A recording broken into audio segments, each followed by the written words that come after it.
اعوذ اعوذ باللہ من الشیطان الرجیم، بسم اللہ الرحمن الرحیم۔ لو انزلنا هذا القرآن على جبل لرأيته خاشعا متصدعا من خشیۃ اللہ وتلک الامثال نضربها للناس لعلهم يتفکرون۔ ہم نے قرآن کو،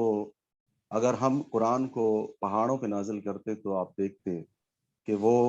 خشیت الہی سے ریزہ ریزہ ہو جاتا، اور یہ مثالیں ہیں انسانوں کے لیے تاکہ وہ فکر کریں، سوچیں۔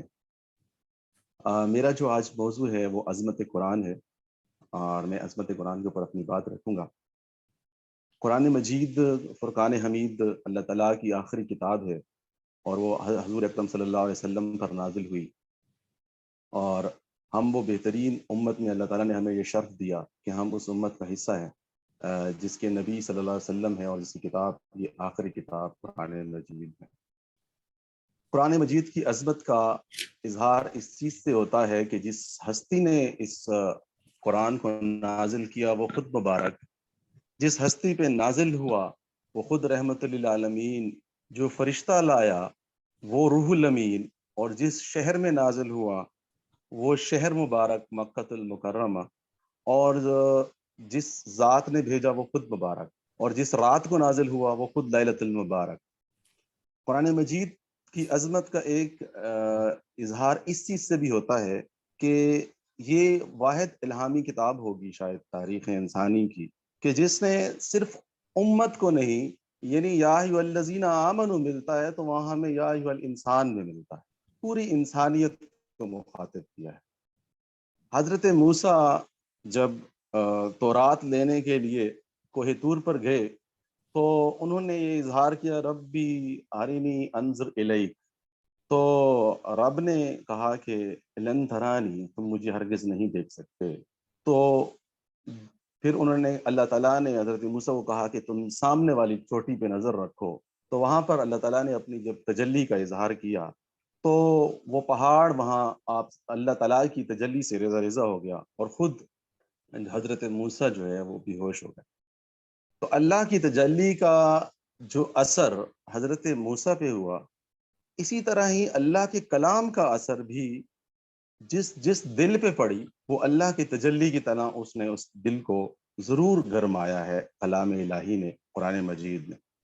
اللہ تعالیٰ نے قرآن مجید میں فرمایا ہے انما المؤمنون الذین ذکر اللہ وجلت قلوبہم، سورہ انفال آیت نمبر 2۔ سچے مومن تو وہی ہیں جن کا حال یہ ہے کہ جب اللہ کا ذکر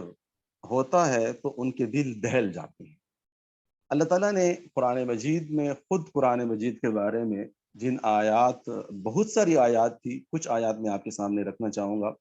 سورہ سواد کی آیت نمبر پہلی 1 جو ہے، سواد والقرآن ذی الذکر، سواد قسم ہے نصیحت کی۔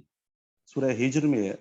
اِنَّا نَحْنُ نَزَّلْنَا الذِّکْرَ وَإِنَّا لَهُ لَحَافِظُونَ، بے شک ہم نے ذکر یعنی قرآن مجید کو نازل کیا اور ہم خود ہی اس کی محافظت کرنے والے ہیں، اس کی حفاظت کرنے والے ہیں۔ یعنی اس قرآن میں کبھی تحریف نہیں ہو سکتی، اور یہ قرآن اللہ تعالیٰ کی حفاظت میں ہے اور آنے والے ہر زمانے کے لیے ہے۔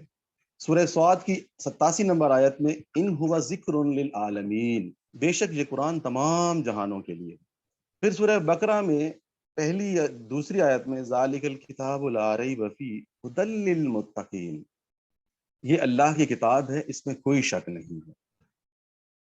یہ اللہ کی کتاب ہے، اس میں کوئی شک نہیں، ہدایت ہے پرہیزگاروں کے لیے، یعنی ہدایت ہے سراپا خیر ہے، یعنی ہدایت ہے ساری زندگی کا ہدایت نامہ ہے۔ اور پھر وَلَقَدْ يَسَّرْنَا الْقُرْآنَ لِلذِّكْرِ فَهَلْ مِن مُدَّكِرٍ، پھر فرمایا کہ یقیناً ہم نے قرآن کو آسان کر دیا ہے کہ تو کوئی ہے جو سوچے سمجھے، یعنی آسان بھی کر دیا، ساری انسانیت اور سارے جہانوں کے لیے بھی ہے، اور ہے بھی ہدایت۔ پھر فرمایا تبارک الذی نزل الفرقان علی عبدہ لیکون للعالمین نذیرا، بابرکت ہے، بڑی برکت والی ہے وہ ذات جس نے اپنے بندے پر فرقان نازل کی تاکہ سارے جہانوں کے لیے نذیر ہو۔ یعنی جو نازل جس ذات نے اسے بھیجا وہ خود برکت والی ہے، اور اور جو نازل کی وہ فرقان ہے، فرق کرتی ہے اچھے اور برے میں، حق اور باطل میں۔ شہر الرمضان الذی انزل فیہ القرآن ھدی للناس، رمضان وہ مہینہ ہے جس میں قرآن نازل کیا گیا جو انسانوں کے لیے ہدایت ہے، یعنی ھدی للناس کا لفظ آیا، جیسے میں نے عرض کیا کہ یہ صرف ایک امت، پوری انسانیت کے لیے ہدایت بن کے یہ کتاب اتری، یہ بھی اس قرآن کی عظمت ہے۔ جہاں تک علماء کی متفقہ رائے ہے وہ یہ ہے کہ قرآن مجید کو 5 ناموں کے اوپر ان کا اتفاق پایا جاتا ہے۔ ایک القرآن، ایک الفرقان، ایک الذکر، اور کہیں الکتاب، اور پھر تنزیل۔ بعض لوگوں نے قرآن مجید کے 88، 90، بعض لوگوں نے 55 ناموں کا ذکر بھی کیا ہے۔ القرآن کا خود لفظ جو ہے وہ 65 بار قرآن مجید میں آیا ہے، اور قرآن کا معنی جو علماء نے لکھا ہے وہ ہے جمع کرنا، اکٹھا کرنا، یعنی جس میں صورتوں کو، آیتوں کو مجتمع اکٹھا کر کے، آیت کو اکٹھا کر کے صورتوں کی شکل دی گئی، اور پھر صورتیں اکٹھی ہو کے سپاروں کی شکل میں نظر آتی ہیں۔ اور القرآن کا ایک معنی ہے پڑھنا، پڑھنے والی کتاب۔ اور پھر دوسرا نام جو ہے وہ ہے الفرقان۔ فرقان کا معنی ہے حق و باطل میں فرق کرنے والی، کافر اور مسلم کا فرق بتانے والی، مومن اور منافق کا فرق بتانے والی، حلال اور حرام کا فرق بتانے والی یہ کتاب ہے، سچ اور جھوٹ میں تمیز کرنے والی یہ کتاب ہے۔ پھر اس کا اگلا نام میں نے آپ نے عرض کیا الکتاب ہے۔ الکتاب اللہ کے حکم اور قانون کو کہتے ہیں، اس کے احکام اور فرائض کے مجموعے کا نام ہے۔ آپ دیکھتے ہیں اس قرآن کے اندر ہمیں نماز کی فرضیت کا پتہ چلتا ہے، روزے، حج اور زکوٰۃ کی معلوم، یہاں سے ہمیں اس کی فرضیت کا پتہ چلتا ہے۔ جن چیزوں سے ہمیں رکنا ہے ان کا حکم ہمیں ملتا ہے، جیسے شراب ہو گئی، چوری ہو گئی، شرک ہو گیا۔ پھر اس کا نام ہے الذکر۔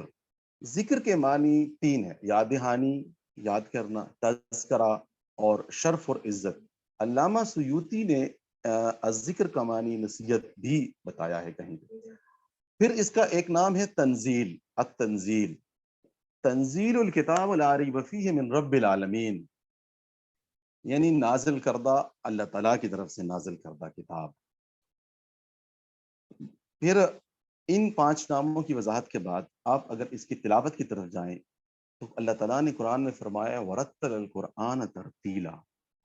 کہ قرآن کو ٹھہر ٹھہر کے پڑھو۔ کیوں ٹھہر ٹھہر کے پڑھیں؟ تاکہ دل میں اتر جائے۔ ہم ایک الگ کانسیپٹ پہ چل رہے ہیں کہ جلدی جلدی ہم ختم کریں، قرآن کو ختم نہیں کرنا، قرآن کو ٹھہر ٹھہر کے پڑھنا ہے، اور اس ٹھہر ٹھہر کے پڑھنے سے اپنی دل کی بیماریوں کو ختم کرنا ہے، اس ٹھہر ٹھہر کے پڑھنے سے اپنی بد اعتقادی کو ختم کرنا ہے، اس ٹھہر ٹھہر کے پڑھنے سے اپنے اندر جو نفاق پایا جاتا ہے اس کو ختم کرنا ہے۔ قرآن کو ختم نہیں کرنا، قرآن کو آہستہ آہستہ پڑھنا ہے تاکہ یہ دل میں اتر جائے۔ اور پھر اللہ تعالیٰ نے فرمایا سورہ محمد آیت نمبر 24 میں افلا یتدبرون القرآن، تو کیا وہ قرآن پر غور نہیں کرتے؟ یہ قرآن صرف تلاوت سے مراد یہ نہیں ہے کہ پڑھ لیا، گو کہ اس کے ایک ایک حرف کے اوپر ثواب ہے، اور پڑھنا ضروری ہے، اور ہر مسلمان کو روز پڑھنا چاہیے، اور سنت عمل ہے، لیکن اس کے اوپر تدبر بھی کرنا چاہیے کہ یہ کتاب جو ہدایت کی صورت میں آئی ہے ہمیں کیا پیغام دے۔ اور سورہ انفال میں اسی لیے تو کہا گیا وَإِذَا تُلِيَتْ عَلَيْهِمْ آيَاتِهِ زَادَتْهُمْ ایمانا، اور جب ان کو آیات پڑھ کر سنائی جاتی ہیں ان کا ایمان بڑھ جاتا ہے۔ یہ مومن کے ایمان کو بڑھانے کی والی کتاب ہے۔ قرآن مجید کے بارے میں آقا علیہ الصلاۃ والسلام نے فرمایا کہ وہ قرآن پڑھیں گے، ایک زمانہ آئے گا کہ وہ قرآن پڑھیں گے مگر قرآن ان کے حلق کے نیچے سے نہیں اترے گا۔ بخاری اور مسلم کی حدیث ہے، موطا میں بھی آئی ہے۔ اور پھر مسلم کی حدیث ہے کہ قرآن حجت ہے تیرے حق میں یا تیرے خلاف۔ قیامت کے دن قرآن یا تو ہمیں بخشش کا ذریعہ بن جائے گا، اور یا ہماری جو ہے وہ آخرت کی خراب کرنے کا بھی ذریعہ اسی قرآن سے بن سکتا ہے اگر ہم نے اس کا حق ادا نہیں کیا۔ ابو سعید خدری رضی اللہ تعالیٰ عنہ روایت کرتے ہیں کہ رسول اللہ صلی اللہ علیہ وسلم نے فرمایا اللہ کے کلام کی فضیلت تمام کلاموں پر ویسی ہے جیسی خود اللہ تعالیٰ کی اپنی مخلوق کے اوپر ہے۔ تو جب رب کو جو پہچانے گا تو اس کو رب کے کلام کی سمجھ آئے گی۔ جب تک اللہ کی پہچان نہیں ہوگی، اس کی ذات اور اس کی صفات کا علم نہیں ہوگا، اس وقت تک اس کے کلام کی سمجھ بھی نہیں۔ تو جتنا عظیم وہ رب ہے اتنا عظیم اس کا کلام ہے۔ ابن عباس روایت کرتے ہیں ولید بن مغیرہ کے سامنے حضور صلی اللہ علیہ وسلم نے تلاوت قرآن کی، جب وہ کافر ہے تو وہ سن کر ہکا بکا رہ گیا. ابو جہل نے اس پہ اعتراض کیا, خدا کی قسم تم لوگوں سے کوئی شخص, پھر اس نے اس اعتراض کے میں بڑی خوبصورت بات ولید بن مغیرہ کی کہ خدا کی قسم تم لوگوں سے کوئی شخص مجھ سے بڑھ کر شعر, ریجز اور قصیدہ کا جاننے والا نہیں ہے, مگر واللہ جو بات وہ یعنی محمد صلی اللہ علیہ وسلم کہتے ہیں وہ ان میں سے کسی چیز کے ساتھ مشابہت نہیں رکھتی. یہ ملا علی قاری اور سیوطی نے اپنی کتاب میں اس واقعے کو نقل کیا. اس کی فصاحت اور بلاغت بھی کمال, اس کا انداز بیان بھی بے مثال, یہ خود پیش گوئی کرنے والی کتاب ہے. والذی یرسل رسولہ بالہدی ودین الحق لیظہرہ علی الدین کلہ. پھر اسی کو قرآن نے بتا دیا کہ یہ جو دین ہے یہ غالب ہونے کے لیے آیا ہے, اور غالب ہوا آپ صلی اللہ علیہ وسلم کی 23 سالہ زندگی کے اندر,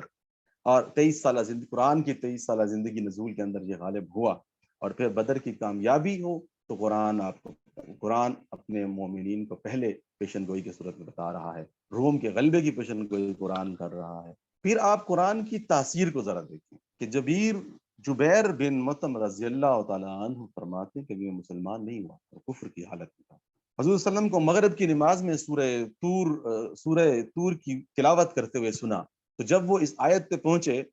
ان عذاب ربک لواقع, بے شک تمہارے رب کا عذاب واقع ہونے والا ہے, تو وہ کہتے ہیں مجھے یوں محسوس ہوا جیسے میں عذاب کی لپیٹ میں آ گیا, اور اس خوف اور اس خشیت کے عالم کے اندر وہ اسلام قبول کر لیا, انہوں نے اسلام قبول کر لیا. پھر اس کی تاثیر کو آپ دیکھیے کہ عتبہ بن ربیعہ حضور کے پاس آتے ہیں, تو آپ صلی اللہ علیہ وسلم انہیں سورہ حامیم سجدہ آپ ان کے سامنے پڑھنا شروع کر دیتے ہیں. فَإِنْ أَعْرَضُوا فَقُلْ أَنذَرْتُكُمْ صَاعِقَةً مِثْلَ صَاعِقَةِ عَادٍ وَثَمُودَ. آیت نمبر 13. یہ آیت سنی تو آپ کے منہ پر وہ ہاتھ رکھ دیتے ہیں اور کہا خدا کے لیے بس کیجئے,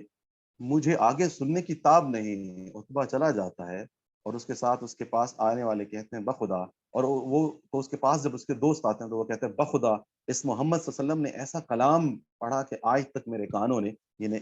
کانوں میں یہ نہیں پڑھا. پھر خود آپ حضرت عمر رضی اللہ تعالیٰ عنہ کی زندگی کے ایمان لانے کا قصہ دیکھیں کہ وہ تو نکلا تھا حضرت محمد مصطفیٰ صلی اللہ علیہ وسلم کی زندگی لینے, اور پھر وہ ان کو بہن کے ایمان کی خبر ہوئی تو وہاں جاتے ہیں, وہاں سورہ طٰہٰ کی چند آیات پڑھتے ہیں تو ان کا دل نرم پڑ جاتا ہے, اور وہ غسل کرتے ہیں اور کلمہ پڑھتے ہیں اور آپ کی غلامی میں حاضر. اب آتے ہیں اس عظیم الشان قرآن کے میرے اور آپ کے اوپر حقوق کیا ہیں. اس عظیم الشان قرآن کے میرے اور آپ کے 5 حقوق ہیں. میں اس پہ ایمان لاؤں, میں اس کو مانوں, یہ اللہ کی کتاب ہے, آخری کتاب ہے, اور اس کے بعد کسی اور کتاب میں نہیں آنا, اور اس کی تعظیم کروں. دوسرا, میں اس کو پڑھوں, اس کی تلاوت کروں اور اس کو ترتیل کروں, خوبصورت طریقے سے اس کی ترتیل کروں, اور پھر اس کو میں سمجھوں. تیسرا حق یہ ہے کہ میں سمجھوں یعنی تذکر اور تدبر کروں, اور چوتھا حق ہے کہ میں اس کے اوپر عمل کروں, اس میں جو حکم ہے اس حکم کے مطابق میں اطاعت کروں. اور اس کا 5واں حق میرے اوپر ایک مسلمان کی حیثیت سے یہ ہے کہ میں اس کی دعوت کو جس طرح میں خود سمجھا ہوں دوسروں تک پہنچاؤں. بلغوا انی, پہنچاؤ لوگوں تک چاہے وہ ایک آیت ہی کیوں نہ ہو. قرآن در حقیقت اپنی عظمت کے ساتھ اب اس کا جو دوسرا پہلو ہے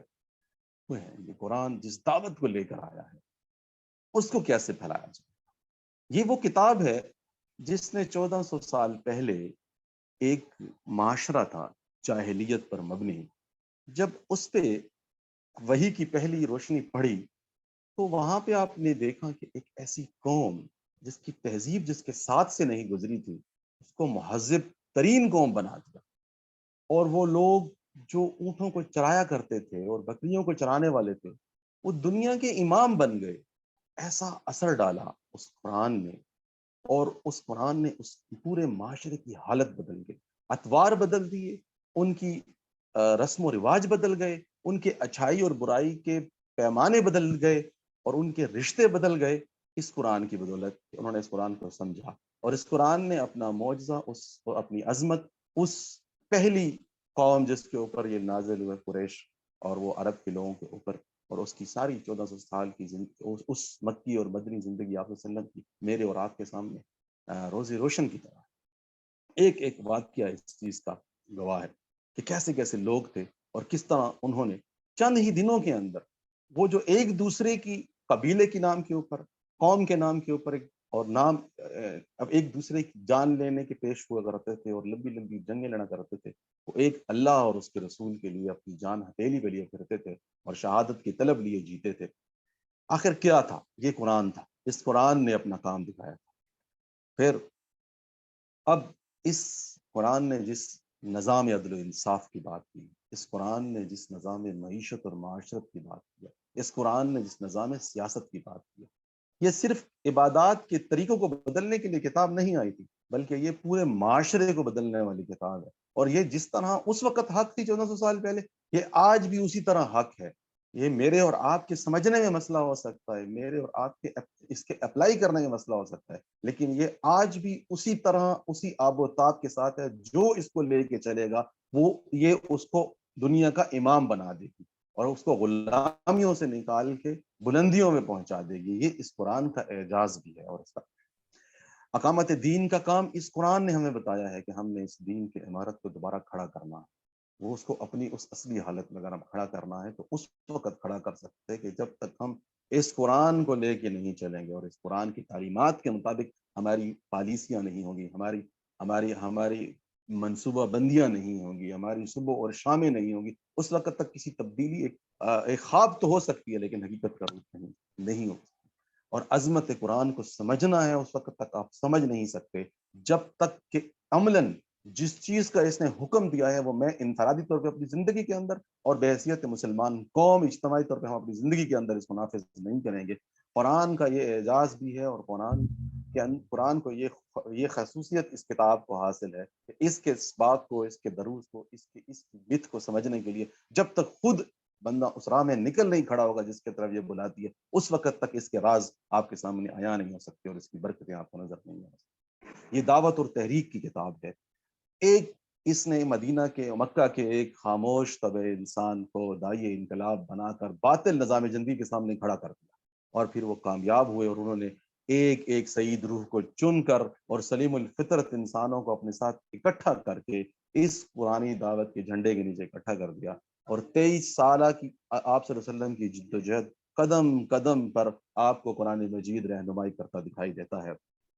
اس وقت تک کہ جب تک یہ آیت نہیں اتر گئی کہ جاء الحق وزهق الباطل ان الباطل کان زہوقا، اور اس وقت تک کہ جب یہ آ گیا اللہ تعالیٰ کی طرف سے الیوم اکملت لکم دینکم، اس وقت تک کشمکش رہی، اس وقت تک حق و باطل کی لڑائی رہی، رستے میں بدر و احد آئے، رستے میں ہجرتیں آئیں، لیکن کامیابی آپ کا مقدر تھی۔ آج کے دور کے اندر جب ہم اس کو دیکھتے ہیں کہ آج عالم اسلام جن مسائل سے دوچار ہے، ان کی ترقی اور ان کی عزت کی راہ بھی یہی قرآن ہے۔ میں ایک لمبی سی حدیث سے میں آپ کے سامنے رکھوں گا۔ رسول اللہ صلی اللہ علیہ وسلم نے فرمایا کہ خبردار ان قریب ایک بڑا فتنہ سر اٹھانے والا ہے۔ حضرت علی نے رضی اللہ تعالیٰ نے فرمایا اس سے نجات کیا چیز دلائے گی یا رسول اللہ؟ رسول اللہ نے فرمایا اللہ کی کتاب، اللہ کی کتاب۔ اس میں پہلے گزرے ہوئے لوگوں کے حالات ہیں، تم سے بعد میں ہونے والی باتوں کی خیر خبر ہے، تمہارے آپس کے معاملات کا فیصلہ ہے، اور یہ ایک دو ٹوک بات ہے، کوئی ہنسی دل لگی کی بات نہیں۔ جو سرکش اسے چھوڑ دے گا اللہ اس کی کمر کی ہڈی توڑ ڈالے گا، جو کوئی اسے چھوڑ کر کسی اور بات کو ہدایت کا ذریعہ بنائے گا اللہ اسے گمراہ کر دے گا۔ خدا کی مضبوط رسی یہی ہے، یہی حکمتوں کی بھری ہوئی یاد دہانی ہے، یہی بالکل سیدھی راہ ہے۔ اس کے ہوتے ہوئے خواہشیں گمراہ نہیں کرتی اور نہ زبانیں لڑکھڑاتی ہیں۔ اہل علم کا دل اس سے کبھی نہیں بھرتا، اسے کتنا ہی پڑھ لو طبیعت سیر نہیں ہوتی، اس کے باتیں کبھی ختم نہیں ہوتی۔ جس نے اس کی سند پر کہا سچ کہا، جس نے اس پر عمل کیا اجر پایا، جس نے اس کی بنیاد پر فیصلہ کیا اس نے انصاف کیا، جس نے اس کی دعوت دی اس سیدھی راہ کی دعوت دی۔ یہ حدیث مشکات شریف سے میں نے آپ کے سامنے رکھی، اور اس کے اندر وہ ساری کچھ باتیں آ گئیں جو پیچھے بیان کی گئی تھی۔ ان اللہ یرفع بہذا القرآن اقوامها ویضع به آخرین۔ مسلم شریف میں آپ صلی اللہ علیہ وسلم نے فرمایا اللہ تعالیٰ اس کتاب یعنی قرآن مجید کے ذریعے کچھ قوموں کو رفتیں اور ترقیاں عطا فرمائیں گے، اور کچھ دوسری قوموں کو اس کی وجہ سے ذلت اور پستی سے دوچار ہوں گے۔ وقال الرسول یا رب ان قوم اتخذوا هذا القرآن مہجورا، لیکن اگر ہم نے اس کو چھوڑ دیا تو پھر یہ آیت اور رسول اللہ علیہ وسلم اور رسول کہے گا اے میرے رب میری قوم کے لوگوں نے اس قرآن کو نشانہ تضحیک بنا لیا تھا، میں اور آپ اور ہم سب کوئی بھی یہ نہیں چاہے گا کہ اس آخری دن قیامت کے دن اللہ تعالیٰ کے رسول صلی اللہ علیہ وسلم میرے اور آپ کے بارے میں اور اس امت کے بارے میں یہ والی آیت پڑھیں. اس لیے میرے بھائیوں اور دوستوں، یہ قرآن کی وہ بات جو مسلم شریف کی القرآن حجت لکا او علیکا، قرآن تیرے لیے حجت ہے یا تیرے خلاف حجت ہے. مجھے اور آپ کو ایک ایسی زندگی گزارنی چاہیے کہ یہ قرآن میرے خلاف حجت نہ ہو بلکہ میرے لیے حجت ہو. وآخر دعوانا الحمدللہ رب العالمین. جزاک اللہ خیر جی. کمال بھائی بہت اچھا آپ کا درس تھا. عارف محمود بھائی، عارف قریشی صاحب. جی عارف بھائی. جی السلام علیکم ورحمۃ اللہ. ماشاء اللہ وہ ون لائنر کامنٹ تو اس پہ ڈاکٹر صاحب آپ نے دے دیا ہے. تو اظہر بھائی کے گفتگو کے دوران میں نے جو ہم نے جب پچھلے پروگرام میں جب ان کی گفتگو ہوئی تھی تو اس وقت میں دیکھا تھا، میں نے جو چیزیں نوٹ کی تھی اور پھر بعد میں ڈاکٹر صاحب آپ نے جو چیزیں اس میں بتائی تھی تو انہیں کم از کم ان سب کو جو ہے نا ماشاء اللہ اظہر بھائی نے آج کمپلائی کیا. تو اس طرح اس میں ذکر ہوا تھا کہ اجتماعی آخر میں اس کا جو امپیکٹ آج کے دور میں ساری کی ساری گفتگو کا ہے اس کا ذکر جو ہے وہ خصوصیت سے کیا جائے. تو آخری جو 2-1 منٹ سے بلکہ اضافی وقت میں بھی اس کے حوالے سے کافی اظہر بھائی نے گفتگو کی ہے. پچھلی دفعہ توجہ دلائی گئی تھی کہ احادیث تو بیان کی، پچھلی دفعہ ماشاء اللہ نے قرآن سے احادیث سے کافی کیا تھا، نوٹس لائے تھے، لیکن یہ کہ اس میں توجہ دلائی گئی تھی کہ حدیث کا ساتھ ریفرنس بیان کریں. تو آج اظہر صاحب نے جو ہے وہ حدیث کے حوالے سے بھی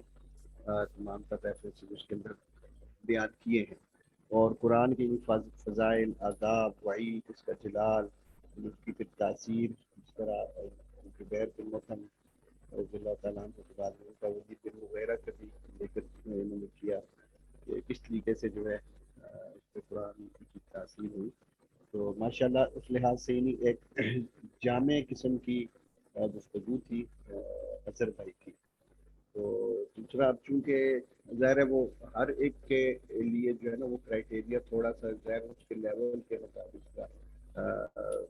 مشتاق صاحب کے اس سے پہلے مشتاق صاحب چونکہ ابتدائی لیول تھا ان کا تو اس لیے جو ابتدائی درجے کی باتیں ان کو بتائی گئی. تو اظہر بھائی کے حوالے سے اب میری رائے یہ ہے کہ جس طرح سے احادیث کا اور ریفرنس بھی دیا ہے تو کوشش کریں کیونکہ اب آپ اگلے لیول پہ تو چھوٹی چھوٹی جو اوریجنل ٹیکسٹ بھی ساتھ بیان کریں. اس کی بھائی آواز ذرا بہتر کر لیں اپنی. جی تو اس میں کہہ رہا تھا کہ حدیث جو ہے نا اب قرآن پاک کی آیات جو ہے وہ اظہر بھائی نے اس طرح عربی کے اندر یعنی اگر پوری لمبی آیت تو آیت کا ایک پورشن جو ہے انہوں نے ضرور ساتھ ذکر کیا، یعنی سورہ فرقان سے بھی کیا، بہت ساری آیات جس طرح عربی کے اندر بھی نا مختصر سی انہوں نے آیت بھی پھر آگے اس کا ترجمہ ذرا طویل بھی کیا. اسی طرح احادیث کے اندر بھی کوشش کریں کہ وہ احادیث کا بھی یعنی عربی کا ٹیکسٹ بھی یعنی پوری لمبی حدیث نہیں لیکن چھوٹے چھوٹے اس کا عربی کا ٹیکسٹ یا وہ کسی بھی حدیث کا ایک پورشن وہ بھی کریں تو اس سے سننے والوں کو جو وہ زیادہ تاثیر ہوتی ہے. تو انشاءاللہ اللہ کرے تو اللہ آپ کے زور بیان جو ہے اس میں مزید بھی اللہ تعالیٰ اضافہ کرے. تو ویسے پچھلی دفعہ آج کی نسبت جو ہے پچھلے آپ کے پروگرام میں نبی صلی اللہ علیہ وسلم کے اور انبیاء علیہ السلام اور صحابہ رضوان اللہ تعالیٰ اجمعین اور اسلاف کے واقعات کا تذکرہ کافی تھا. آج کے پروگرام میں نسبتاً وہ کم تھا. بہرحال بحثیت مجموعی بہت اچھا تھا. جی جزاک اللہ خیر جی، بہت شکریہ آپ کا. جی صاحبزادہ بخاری صاحب، بخاری بھائی. جی بسم اللہ الرحمن الرحیم. اظہر بھائی نے اعوذ باللہ بسم اللہ کے ساتھ ایک آیت پیش کی اور اس کا ترجمہ رکھا، اور یہ درس کے فرائض میں نہیں شامل کہ شروع میں خطبہ پڑھا جائے، لیکن اگر وہ پڑھ لیا جائے جیسے الحمدللہ رب العالمین والصلاۃ والسلام علی رسولہ کریم یا عام طور پر نحمدہ و نصلی سے تو وہ درس کی تزئین و آرائش میں بہتری پیدا کر دیتا ہے۔ آیت انہوں نے عظمت قرآن سے متعلق پیش کی، اب بہت ہی جچا طلع انداز تھا، طرز گفتگو بہت شاندار تھی، آئی کانٹیکٹ سامعین کی طرف بہت ہی احسن انداز میں مرکوز رکھا، اور انداز بیاں کے بھی کیا کہنے کہ فی البدی درس دینے کی صلاحیت سے بہرحال مالا مال نظر آ رہے ہیں۔ سب سے خوشائند بات ان کی یہ تھی کہ اپنے عنوان کو آخر میں 1450 سال قبل اترنے والی ایک کتاب کی آج کیا ضرورت تھی، آج کیا حقوق ہے، اس کے ساتھ انہوں نے جوڑا ہے۔ یہ بھی ایک مقرر کے لیے بہت ہی اچھا پوائنٹ کی صورت میں سامنے آتا ہے۔ بہت ساری انہوں نے آیات پڑھی اور بہت ساری احادیث، لفظ بہت ساری میں اس لیے استعمال کر رہا ہوں کہ بہت زیادہ آیات بھی درس کے اندر جو ہے وہ درس کے تواتر میں بعض اوقات فرق ڈال دیتی ہیں۔ آیات انہوں نے شاندار پیش کی، لیکن اس مرکزی آیت کو انہوں نے بالکل چھوڑ دیا جو شروع میں انہوں نے کہا تھا کہ لو انزلنا ھذا القرآن، تو اس کی کچھ وضاحت ضرور چاہیے تھی کہ جیسے میں نے ابتدا میں ایک آیت پیش کی تھی تو اس کی تھوڑی وضاحت کر دیتے کہ پہاڑ پر کیوں نہیں اتارا، آج ایک انسان پر کیوں اتر گیا، تو ذرا اس کے ساتھ مطابقت ہو جاتی۔ 3 آیات میں کچھ تجویدی غلطی بھی کہا جا سکتا ہے اور کچھ لفظ کی بھی غلطی ہے، یہ باقی مربین اس میں میری بھی اصلاح کر سکتے ہیں کہ آیا ایسا ہوا یا نہیں ہوا، کیونکہ قرآنی آیات میں ہمارے پاس کسی بھی قسم کی آرابی یا تلفظ کی غلطی کی گنجائش نہ ہونے کے برابر ہوتی ہے۔ ایک انہوں نے انا نحن نزلنا الذکر و انا لہ لحافظ، اس میں پہلا دوسرا انا تو بالکل ٹھیک تھا، تو پہلا بالکل انا آ گیا۔ یہ خود بھی اپنے درس کو سنیں گے تو شاید ان کو اندازہ ہو جائے گا۔ اسی طرح ایک ان ہوا الا ذکر للعالمین میں سے الا جو ہے وہ انہوں نے پڑھا ہی نہیں، اور ان ہوا اور پھر ذکر پڑھ دیا، یہ بھی بعد میں وہ خود دیکھ سکتے ہیں۔ اسی طرح ورتل القرآن ترتیلا میں ورتل پڑھا ہے انہوں نے، جو بہت واضح سنا گیا تھا، اس کی بھی وہ دوبارہ درس سن کر اصلاح کر سکتے ہیں۔ بہرحال مجموعی طور پر اظہر بھائی نے کمال درس دیا ہے، ماشاءاللہ۔ جی ماشاءاللہ جی بخاری بھائی بہت شکریہ آپ کا، آپ نے بھی کمال طریقے سے جو نا وہ چیزوں کو نوٹ کیا ہے، اللہ تعالیٰ آپ کو بھی اجر عطا فرمائے۔ جی ڈاکٹر صاحب، ڈاکٹر شاہد بھائی۔ بسم اللہ الرحمن الرحیم۔ جو عارف بھائی اور صاحبزادہ صاحب کے کمنٹس تھے وہ دراصل کمنٹس اس حوالے سے تھے، جیسے ہوتا ہے نا کہ مختلف لیولز ہوتے ہیں کسی گیم کے یا کسی اور مقابلے کے، تو جو آپ یہ جو کمنٹس تھے وہ ذرا ایڈوانس لیول کے لحاظ سے کمنٹس تھے ان کے، اور ظاہر ہے کہ یہ ہونے چاہیے تھے۔ جس طرح اظہر صاحب نے درس دیا ہے اس سے مجھے تو یہ محسوس ہوا کہ نہ صرف یہ درس دیتے رہیں بلکہ غالباً پہلے کہیں سے انہوں نے درس کی تربیت بھی حاصل کی ہے، اور یہ بڑی اچھی بات ہے کہ آدمی مسلسل امپروومنٹ چاہے اور اس کی کوشش کرے۔ ماشاءاللہ بہت عمدہ درس دیا، خاص طور پر جس طرح آئی کانٹیکٹس وغیرہ کی اور فی البدی گفتگو کی بات ہو چکی ہے، خود جو ان کے ہاتھوں کا استعمال تھا وہ بڑا جارحانہ قسم کا، یعنی بڑا متاثر کن تھا۔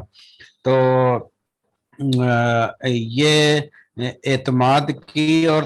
تجربے کی غمازی کرتا ہے، تو اس لیے میں نے کہا کہ شاید انہوں نے پہلے بھی کہیں تربیت لی ہوئی ہے اور درس دیا ہوا ہے۔ اس میں ایک بات تو وہی ہے کہ تجوید کی غلطی کی بالکل گنجائش مدرس کے لیے ہے ہی نہیں۔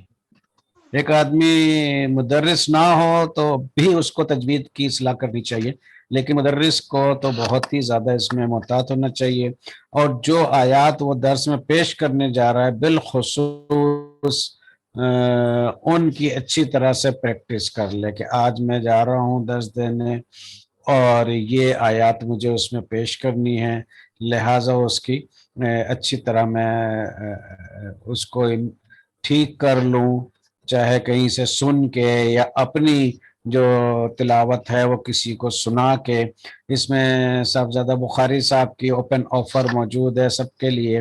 تو جو آیات پڑھنی ہے وہ پڑھ کے وائس میسج کے طور پر بھیج دیں بخاری صاحب کو، وہ انشاءاللہ اس میں اصلاح کر کے آپ کو بھیج دیں گے۔ تو یہ باقی ایک چیز جو ہر ایک کے لیے وہ ہے پریکٹس کی، جو ڈاکٹر ظفر صاحب نے بھی گروپس میں بھی ڈالا تھا کہ آپ لوگ مثلا اگلے درس کی تیاری کل سے شروع کریں، ایک ہفتے میں تیاری کر لیں، مٹیریل کلیکٹ کر لیں، اس کو ترتیب دے لیں، منظم کر لیں، پھر اس درس 2-3 دفعہ دے کے پریکٹس کر لیں۔ ہو یہ رہا ہے کہ ہم مٹیریل ماشاءاللہ آپ نے محنت سے جمع کیا ہے، لیکن شاید اس درس کی پریکٹس شاید نہیں کر سکے ہیں، تو ہوتا یہ آخر وقت میں، جیسے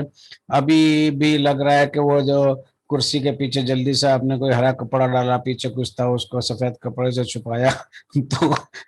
یہ آخر وقت میں جو تیاری ہوتی ہے نا اس کی غمازی کر رہا ہوتا ہے۔ تو یہ بہرحال ایک ضمنی چیز ہے بیک گراؤنڈ کی، لیکن جو درس دینے کی تیاری کرنا اور اس کی پھر مشق کرنا، اپنے سامنے گھر کے لوگوں کو 2-4 کو بٹھا کے اگر ایک دفعہ بھی درس دے لیا جائے تو اس سے بہت زیادہ فرق آ جاتا ہے۔ تو یہ چند گزارشات تھیں۔ جزاکم اللہ خیر، اللہ تعالیٰ مزید آپ کی صلاحیتوں میں اضافہ فرمائے۔ جزاک اللہ خیر ڈاکٹر صاحب، بہت شکریہ آپ کی بہترین سجیشنز کا۔ تو اپنا عذر بھائی میں نے نوٹ کی آپ نے ماشاءاللہ جو ہے وہ 13 آیات قرآن پاک کی جو ہے نا وہ پیش کی ہیں اس میں، اور 8 احادیث پیش کی ہیں، 5 واقعات آپ نے پیش کی ہیں، اور ماشاءاللہ تبصرہ و مثالیں لگاتار آپ کا چلتا رہے۔ آپ اس کو کم کر سکتے ہیں کیونکہ اس میں میری ہے کہ آپ لگاتار فلو میں رہے ہیں، بس یہ کہ آپ جو ہے نا وہ آپ رکے نہیں ہیں، سانس نہیں لیا آپ نے، تو اس کو تھوڑا سا آپ کم کر لیں۔ بس یہ 20 منٹ کے ٹائم میں ماشاءاللہ بہت بڑی اچیومنٹ ہے اتنی جو ہے نا حوالہ جات لے کے جانا۔ اچھا میرے 1-2 سوالات ہیں۔ ایک تو میں یہ پوچھنا چاہوں گا کہ آپ کی تیاری کی ترتیب کیا تھی؟ آپ نے کتنا ٹائم کیا، کتنا ٹائم اس کو میٹیریل کو اکٹھا کرنے میں لگایا، تیار کرنے میں لگایا؟ تو تھوڑا سا جو ہم سب سننے والے ہیں ان کے لیے جو ہے نا بہتر ہوگا یہ۔ جی میں بھی بالکل آپ نے صحیح، بلکہ یہ بات رکھنا بھی چاہ رہا تھا کہ وقت تو بہرحال ہمارے پاس بہت ہوتا ہے 15 دن، لیکن جیسی ہماری روٹین ہے اس کے اندر بس پتہ نہیں چلتا اور دن گزر جاتے ہیں۔ جب میں نے موضوع دیا تو مجھے پھر بعد میں یہ احساس ہوا کہ یہ موضوع تو میں نے دے دیا ہے، لیکن اس کے اوپر مٹیریل میرے پاس اس طرح نہیں اویلیبل تھا جیسے باقی موضوعات آتے ہیں۔ میں نے ایک میسج بھی آپ کو کیا کہ مجھے اس کے اوپر تھوڑا سا مٹیریل چاہیے ہوگا، تو بہرحال پھر بڑی کوشش سے کچھ تھوڑا بہت میں نے یہ مٹیریل اکٹھا۔ اس یہ جو زیادہ آیات آئی ہیں اور زیادہ حدیث ہے، اس کے پیچھے یہی بات تھی کہ مجھے کوئی ایسی کتاب نہیں ملی جس سے میں اس کی تیاری کر سکتا، تو پھر میرے پاس بس یہ حال تھا کہ میں 3-4 کوئی ترجمان کے پرانے رسالے اور خرم مراد صاحب کی ایک کتاب، اور ایک یہ میرے پاس رخصت اور عظیمت ایک کتاب ہے عبداللطیف بنڈا پور کی، تو 1-2-3 اور کتابیں ان سے میں نے یہ سارا مٹیریل اکٹھا کیا۔ یہ آیات کا زیادہ ہونا بھی اسی وجہ سے تھا کہ میرے پاس موضوع کے اوپر مجھے کوئی کتاب نہیں ملی، اور بہرحال اگلی دفعہ انشاءاللہ کوئی موضوع ایسا ہوگا جس سے جو ہے وہ کریں گے۔ باقی وہ جو ٹائم ہے کم از کم اگر آپ آورز میں پوچھیں گے تو اس کے اوپر میرے ٹائم زیادہ لگا ہے، 12 گھنٹے اگر میں آورز کروں تو۔ اچھا دوسرے جو حوالہ جات بھی آپ نے دے دیے، 2 ہی میرے سوالات تھے آپ پہ، لیکن ماشاءاللہ پچھلے بھی پروگرام سے جیسے عارف بھائی نے بھی آپ کا اس میں کیا کہ اس میں خاصا ڈفرینس آپ نے ڈالا ہے، اور خاص طور پہ جو حوالہ جات آپ نے کمپلیٹ کیے نا، جو حوالہ جات کمپلیٹ ہوتے ہیں نا وہ اس چیز کی غمازی کرتے ہیں کہ بندے نے تیاری کی اور پڑھا ہے۔ اگر ویسے بول رہے ہیں پتا چلتا کہ نہیں آپ نے کیونکہ پڑھا تھا، حوالہ جات آپ پاس تھے، آپ نے آیات کو بھی کوٹ کیا اور اس کو، وہ بہت پازیٹیو تھا۔ اچھا یہ بڑی اچھی سجیشن تھی عارف بھائی کی، کیونکہ ماشاءاللہ آپ نا ایک اچھے مدرس ہیں، الحمدللہ ہیں آپ عالم مدرس، اس میں 2 رائے نہیں ہے، لیکن آپ جو احادیث کی جو ہے نا ٹیکسٹ اس کو امپروو کر لیں، تو اپنی تجوید کو امپروو کر لیں، کیونکہ آپ فلو میں چلتے ہیں نا۔ جو آپ کی جو بخاری صاحب نے آپ کی جو سلیپ کی ہیں، آپ اس کو آرام سے پڑھیں گے تو بالکل صحیح پڑھیں گے، اس میں کوئی 2 رائے نہیں۔ میں بھی خود بھی کرتا ہوں، اس لیے مجھے پتہ ہے فلو میں جب پڑھتے ہیں نا تو پھر یہ چیز جو ہے نا وہ زیر زبر کا نا فرق پڑے گا، لیکن اس کو جیسے ہے کہ اگر اس آیت کو 8-10 دفعہ دہرا لیا جائے نا اس کو، کیونکہ پروگرام ہے نا جی، تو اس میں پھر، اور دوسرا جو ہے نا مجھے جو آپ کی بیک گراؤنڈ ہے نا اس کی بڑی ضرورت ہے، جو